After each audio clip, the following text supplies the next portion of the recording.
네, 오늘의 전국을 핵심 키워드로 짚어보겠습니다. 오늘은 장해찬 국민의힘 청년 최고위원 그리고 조승현 민주당 국민소통위 수석 상임 부위원장 두 분 모셨습니다. 어서 오세요. 안녕하세요. 네, 안녕하십니까. 먼저 첫 번째 키워드 내용 보겠습니다.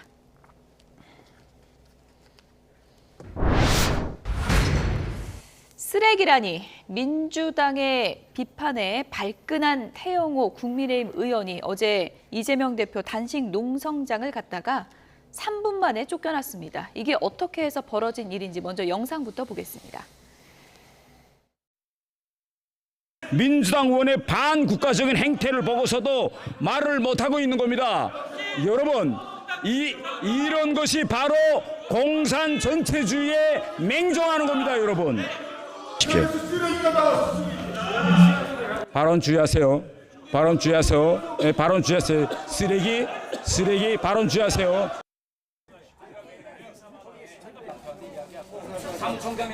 어제 본회의장에서 민주당 의원님들이 제가 대정부 질의하는 도중에 저를 향해서 막말을 넘어선 완전히 원색적인 저를 막말을 했습니다. 아니, 제가 웬만하면 넘어가겠어요. 그런데 빨갱이, 북한에서 온 쓰레기, 공산당 부역자, 아니 이런 말이 이거 국회 그것도 본회의 대정부 질의장에서 이게 할 수 있습니까? 태영호 의원이 네? 민주당에 의해서 뭐라고 아니, 했어요, 그 자리에서? 저에게 몇 분 동안 북한에서 온 쓰레기라고 소리치고 외친 박영순 의원, 이거 대표님 가만두면 안 됩니다. 이거는 당에서 출당시키고 그리고 국회의원직 이거 대표님께서 책임지고 이거 박탈시켜야 됩니다. 네.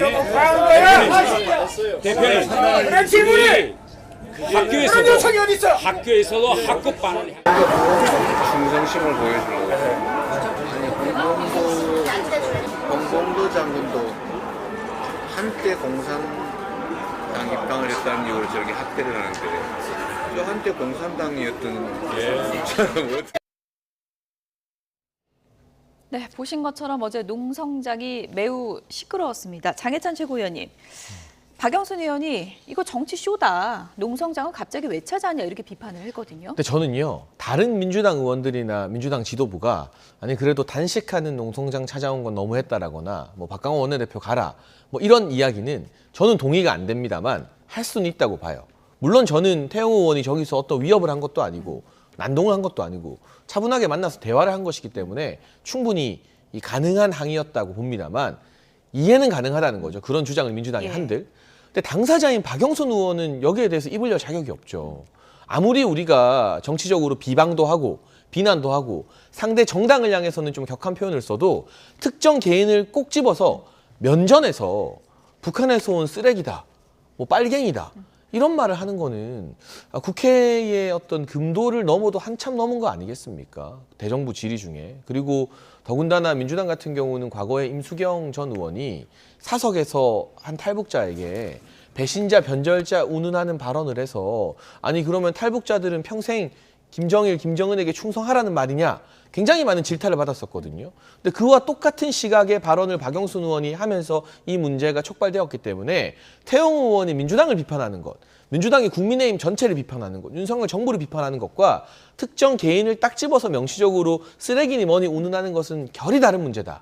이 문제를 촉발시킨 박영순 의원은 지금 막 정치적으로 공방하기보다는 일단 그 해당 표현에 대해서는 사과를 하는 게 순서에 맞지 않나 싶습니다. 국회에서 사실 뭐 막말 오가는 거 하루 이틀 본 건 아니지만 면전에 대고 개인에게 쓰레기라는 발언은 좀 도를 넘지 않느냐 이런 지적인데 어떻게 보십니까? 맞습니다. 저도 한 인간이 인간에게 쓰레기라는 표현하는 건 아주 잘못했다고 생각하고요. 예. 빨갱이라는 단어도 사실은 어떻게 보면 혐오적인 발언이니까 농담으로라면 몰라도 그거를 이제 부적절한 단어라고 생각하고요. 다만 이제 공산당 부역자 이 부분이 나온 거에 대해서는 조금 이해는 가는 측면이 있어요. 예. 왜냐하면은 민주당 입장에 생각해보면 좀 어이가 없죠. 지금 어쨌든 태영호 의원이 북한에서 사실은 탈북자라고 하지만은 북한에서 김일성, 김정일 이 정권 할 때 정말 충성을 다해서 성공했던 엘리트 아닙니까? 공산주의에 정말 맹종했던 분이 바로 이분인데 이분 입에서 민주당이 공산주의에 맹종하는 세력이라 이런 얘기를 들으니까 그런 도발에 약간 흥분한 것 같고요. 예. 그래도 그런 발언은 잘못했다고 생각합니다. 민주당에 과거에 이제 뭐 학생운동의 주류에 주사파가 있었고 한때 철없고 개념 없을 때 그런 생각에 빠졌던 사람들이 있겠죠.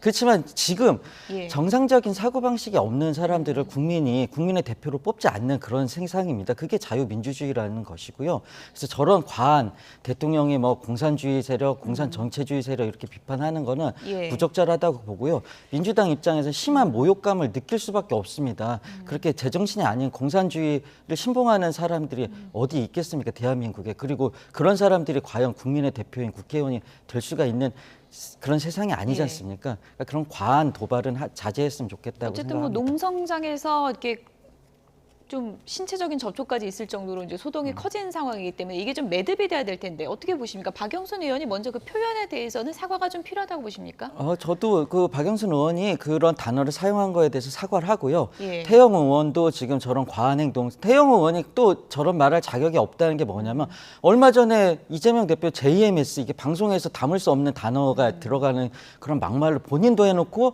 자기가 이제 막말을 들으니까 저렇게 예. 분노하는 건데 이런 부분도 사실 내로남불적인 측면이 있거든요. 그러니까 태영 의원도 저런 단식하는 분 앞에 가서 저렇게 좀 어떻게 보면 난동이 아닌 것 같지만 저건 사실 난동이거든요. 예. 카메라를 몰고 가서 뭔가 이제 자기 장사를 한 거죠. 속된 말로. 그러니까 그런 부분에 대해서는 저런 과한 행동에 대해서는 태영 의원도 사과하고 이런 식으로 해서 아까 말씀하신 것처럼 국회가 이제 어떻게 좀 평화로운 대화로 예. 논쟁을 하고 협치를 하는 이런 모습을 찾아갔으면 좋겠습니다. 이재명 대표 뭐 유튜브를 통해서 저희가 이 소동에 대해서 하는 얘기를 좀 들을 수 있었는데 한때 공산당이었던 사람이 또 이런 표현을 했더라고요. 근데 부적절하죠. 예. 태영호 의원은 목숨을 걸고 사지에서 빠져나와서 전향하지 않았습니까? 그리고 탈북자들이 잘못하면요.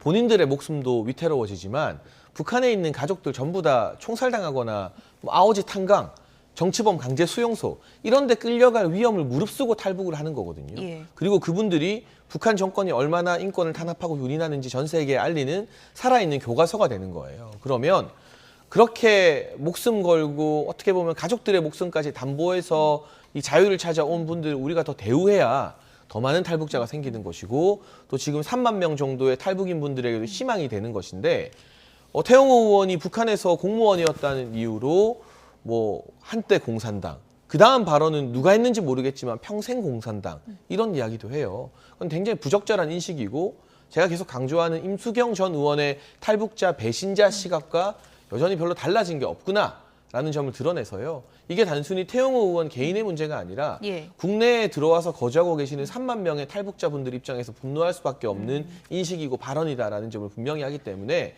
민주당이 태영호 의원 개인에게 사과하느냐 마느냐로 이 사건 접근하지 말고 탈북자분들을 어떻게 바라보느냐 그분들의 명예를 훼손시킨 것에 대해서 어떻게 대처할 것이냐로 좀 생각을 전환했으면 좋겠습니다. 제가 한 말씀만 더 예. 드리면요. 저도 마찬가지고요.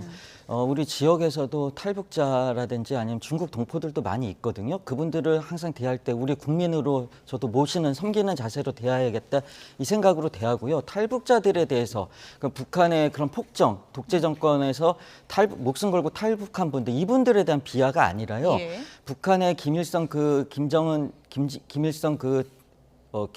독재 정권에 이렇게 충성해서 엘리트 코스를 밟은 분이 지금 와서 저런 공산당이라는 얘기를 하는 거가 좀 어이가 없다는 얘기지 네. 탈북자에 대한 비하는 아니라고 그 말씀 꼭 드리고 이 싶습니다. 부분은 어떻게 보세요? 한때는 충성했던 분이 지금 넘어와서 저런 말을 하는 게 좀 설득이 되느냐, 말이 되느냐 이런 지금 얘기거든요. 아니 그러면 우리가 예. 그동안 이 탈북자로 받아들여서 대우를 하고 여러 가지 또 보호도 해드리고 했던 고위공직자나 북한 군 출신의 탈북자들 다 잘못된 건가요? 그럼 그 사람들한테 태어날 때부터 공산주의 정권에서 태어나서 선택의 여지 없이 목숨이 위협당하는 상황에서 그냥 공무원직을 수행한 건데 그분들이 북한에서 예를 들면 대한민국 국민에게 직접적 위협이 가는 일을 했다면 몰라도 그게 아니면 지금도 활동하고 있는 외교관 출신이나 공무원 출신의 탈북자분들 꽤 있잖아요. 예전에도 있었고. 예. 왜 김정일에게 충성했느냐 뭐 이렇게 사상 비판이라도 해야 된다는 말입니까? 이 자체가 예. 공직자 출신이든 아니든 탈북인들에게는 상당한 위협. 우리가 북한에서 왔다는 게 대한민국에서 뭔가 낙인이 될 수 있구나 하는 위협을 줄 수 있기 때문에 매우 부적절한 시각이고 인식이다라는 말씀을 드리는 것입니다. 이게 예. 북한에서 내려온 이제 공직자라든지 군인 이런 분들에 대한 얘기가 아니라 태영호 의원이 사실은 공산주의에 대해서 막 이렇게 언급을 하고 사실 자유민주주의에 대해서 뭐 얼마나 안다고 자유민주주의가 어떻고 민주당이 그런 민주 자격이 없다 이런 과한 언행을 한 거에 대해서 비판을 하는 거지 북한에서 목숨 걸고 온 분들 우리 국민이 됐으면은 똑같은 우리 국민입니다. 그분들을 비하하는 게 아니라 저런 과한 행동에 대해서 비판하는 거라고 다시 한번 말씀드리겠습니다. 근데 저는 한 가지만 꼭 지적하자면 네, 짧게 자유민주주의에 대해서 얼마나 아느냐? 이건 좀 위험한 발언인 것 같아요. 물론 대한민국으로 오신 기간이 뭐 길지는 않다 하더라도 국민들의 선택을 받아 국회의원이 되었고 의정활동을 하고 있는 분에게 민주주의 뭐 아느냐? 이건 위험한 것 같고요. 예. 태영호 의원이 민주당을 비판하는 거나 민주당이 태영호 의원을 비판하는 거 다 가능합니다. 저가 태영호 의원 비판하지 말라는 게 아니에요. 다만 출신 성분에 의한 비판이 아니라 정치적인 발언이나 행동에 대한 비판이 돼야 되고 뭐 다 차치하고서라도 북한에서 온 쓰레기는 하면 안 되는 말이잖아요. 그럼 하면 안 되는 말을 한 분은 사과를 좀 해달라는 거죠. 두 분 얘기를 종합해 보면은 뭐 어쨌든 여야 모두 좀 과한 비판, 과한 용어를 이제 사용하다 보니까 감정적인 싸움으로 이제 번지게 된 것 같은데 이제 누가 먼저 사과하느냐는 좀 중요하지 않은 것 같고 어느 쪽이든 좀 지나친 언행에 대해서는 좀 사과를 하는 게 좋지 않을까 이런 생각이 듭니다. 좀 민주당이 예. 먼저 사과했으면 좋겠습니다. 예, 그 박영순 의원이. 예. 이재명 대표 같은 경우에는 이제 오늘 단식 9일째 아닙니까? 내일 검찰 소환을 앞두고 있는데 많은 분들이 단식 열흘 차에 접어들기 때문에 내일 검찰 조사를 받을 수 있을까? 건강 문제를 많이 좀 걱정하고 있거든요. 어떻게 보십니까? 저도 사실 건강 문제가 상당히 걱정되고요. 지금 이제 누워서 어쨌든 에너지 소비를 최소화하는 기 위해서 이제 누워 있으신데 참 건강 문제가 이제 아주 상당히 걱정되지만 어쨌든 검찰의 조사를 피하는 게 아니라 받는다. 그걸 정면으로 돌파한다. 이런 생각 갖고 계시니까 힘들지만 나가서 조사를 받으실 거라고 보고요. 잘 받아야죠. 저는 뭐 그렇게 생각합니다. 이 정도는 버틸 수 있는 정신적인 뭐랄까 육체적인 그런 능력이 있으니까 어떤 민주당이나 정당의 대표가 되지 않았겠습니까? 그래서 저는 잘 하실 거라고 봅니다. 지금까지 검찰 소환 조사 받을 때 이재명 대표가 이제 서면으로 입장문을 대신하는 사실상의 진술을 뭐 거부하는 그런 방식의 그런 조사로 임해왔던 적이 많았었는데요. 이번에도 그럴 거라고 보십니까? 네, 그리고 검찰 측에서 이제 의료 전문가, 의료진을 대동한다고는 하지만 예. 정상적인 건강 상태는 당연히 아니겠죠. 그러니까 아마 건강의 문제로 조사가 장시간 제대로 이어지기 힘들지 않을까 싶어요. 검찰이 준비한 질문지가 150쪽이다 하는 보도도 있던데 이거 보통은 이렇게 중요하고 중대한 사건으로 소환 조사 받으면 하루 종일 걸리거든요. 뭐 자정 다 돼서 나오는 경우도 있습니다. 왜냐하면 조사만 받고 끝나는 게 아니라 예. 주고받은 질의응답에 대해서 이제 신문조서 확인하는 절차를 거쳐야 되잖아요. 그럼 그게 조사를 5시간 했어도 조서 확인도 한 5시간 걸리거든요. 최소 10시간 이상일 텐데 그걸 감당하기 힘든 건강 상태라고 대동한 의료진이 판단을 하면 조사가 중단되는 거죠. 예. 의료진의 권고를 무시할 수는 없으니까. 결국 뭐 이재명 대표의 본의야 스스로는 방탄이 아니라고 하지만 결과적으로는 이 같은 단식이 조사 지연이나 조사 중단을 이끄는 방탄으로 작용할 수밖에 없어 보입니다. 5번째 이제 검찰 소환 조사를 받게 되는 이재명 대표고요. 이번에는 쌍방울 대북 송금 의혹과 관련해서 조사를 받게 되는데 조사를 앞두고 한 가지 수사에 좀 변수라고 할까요? 그런 일이 있었습니다. 이화영 전 부지사가 옥중 편지를 또 이제 공개를 하게 되는데 이 내용을 좀 그래픽으로 보겠습니다. 이재명 대표에게 이제 보고됐다는 것은 허위 진술이었다 이런 내용이고요. 검찰의 집요한 압박, 양심에 어긋나는 행위로 진심으로 후회하고 있다 이렇게 입장을 밝혔습니다. 그러니까 쌍방울 대북 송금 의혹과 관련해서는 굉장히 중요한 것 중에 하나가 이재명 대표가 알고 있었느냐, 보고를 받았느냐 이 부분인데 이화영 전 부지사가 그 보고 유무에 대해서 지금 말을 계속 바꾸고 있는 상황인 것 같아요. 네. 어떻게 보십니까? 말을 자꾸 바꾼 이유는 뭐냐면은 회유 협박에 의해서 넘어가서 이제 검찰 협조하는 톤으로 얘기를 했다가 지금 이제 생각해보니까 양심에 걸리니까 다시 이제 양심 선언한 거 아닙니까? 이것이 최종 입장이라고 보십니까? 저는 뭐 그게 예. 최종 입장일 뿐만 아니라 팩트라고 보여지고요. 그리고 지금 앵커께서 방금 말씀하신 게 이제 보고가 핵심이라고 했는데 보고 외에 이재명 대표가 알았고 이재명 대표가 뭔가 대가성으로 쌍방울에 뭔가를 해줬어야지 뇌물죄가 성립하니까 그게 대가가 핵심이라는 말씀 하나 추가 드리고 싶고요. 예. 검찰이 지금 이렇게 강압적인 수사를 해가지고 강압적인 수사뿐만이 아니죠. 검찰에 협조를 하면은 석방해주고 협조하지 않는 멘트가 나오면은 다시 뭐 구속을 한다든지 더 압박을 한다든지 이런 식으로 강압적인 수사를 하기 때문에 그 역풍이 이 사태로 발생된 겁니다. 검찰이 아주 난감할 거라고 보여지고요. 그렇게 되면 그동안 이화영 전 부지사가 검찰에서 했던 진술은 그냥 말 그대로 쓰레기가 돼서 쓰레기통에 처박히게 됩니다. 그럼 공판 중심주의에 의해서 다시 재판정에서 하나하나 그 발언을 탄핵하면서 그 공판을 진행을 해야 되는데요. 그래서 검찰 입장에서 상당히 더 어려워진 거죠. 그러니까 검찰이 사실은 어떻게 보면은 악을 잡는 것도 중요하죠. 범죄를 밝히는 것도 중요하지만 예. 그 불법적인 방법으로 회유 협박에 의하거나